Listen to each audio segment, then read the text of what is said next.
Assalamualaikum warahmatullahi wabarakatuh. Nama saya Robi Anggara, NIM 2042420. Hari ini saya akan mempresentasikan atau menyampaikan hasil kerja dari PBT Makalah Hukum Ekonomi, yaitu Undang-Undang Nomor 1 1967 tentang penanaman modal asing. Keadaan ekonomi kita sejak beberapa tahun ditandai oleh kemerosotan daya beli masyarakat secara terus-menerus dan perbedaan tingkat hidup yang makin menonjol. Keadaan yang menjadikan ini tidak dapat dibiarkan secara berlangsung lama dan harus segera dihentikan.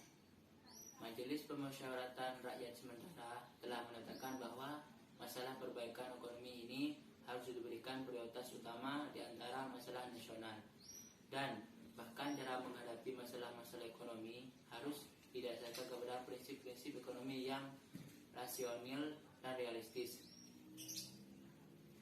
Dengan berpegang teguh kepada ketetapan MPRS ini, maka segera harus diambil langkah-langkah untuk memperbaiki nasib ekonomi rakyat. Masalah ekonomi adalah masalah meningkatkan kemakmuran rakyat dengan menambah produksi barang dan jasa. Sedang selanjutnya adalah masalah mengusahakan pembagian yang adil dari barang dan jasa hasil produksi. Peningkatan produksi dapat tercapai melalui penanaman modal, penggunaan teknologi, penambahan pengetahuan, peningkatan keterampilan, penambahan kemampuan berorganisasi, dan manajemen. Dalam rangka ini, penanaman modal memegang peranan yang sangat penting dalam menghentikan kemerosotan ekonomi dan melaksanakan pembangunan ekonomi. Maka asas penting yaitu harus dipegang bahwa segala usaha harus didasarkan kepada kemampuan serta kesanggupan rakyat Indonesia sendiri. Namun, begitu asas ini tidak boleh menimbulkan keseganan untuk memanfaatkan potensi modal, teknologi, dan skill yang tersedia dari luar negeri, selama segala sesuatu benar-benar diabadikan kepada kepentingan ekonomi rakyat tanpa mengakibatkan ketergantungan terhadap luar negeri. Berdasarkan pangkal tolak yang rasional dan realistis sebagaimana diuraikan di atas, maka ditetapkan Undang-Undang tentang penanaman modal asing. Untuk mencapai maksud di atas, maka dengan Undang-Undang modal asing diberikan pembebasan atau kelonggaran perpajakan dan fasilitas-fasilitas lain.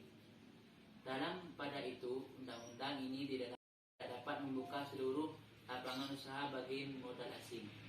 Dominasi modal asing seperti dikenal dalam zaman penjajahan dengan sendirinya harus ditegak.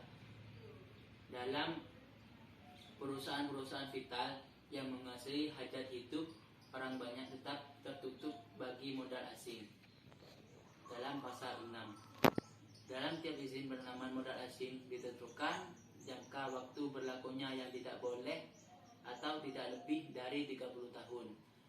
Kecuali itu di dalam menentukan bidang-bidang usaha mana modal asing diperbolehkan. Pemerintah sepenuhnya rencana pembangunan yang akan disusun oleh pemerintah, yaitu dalam pasal 5.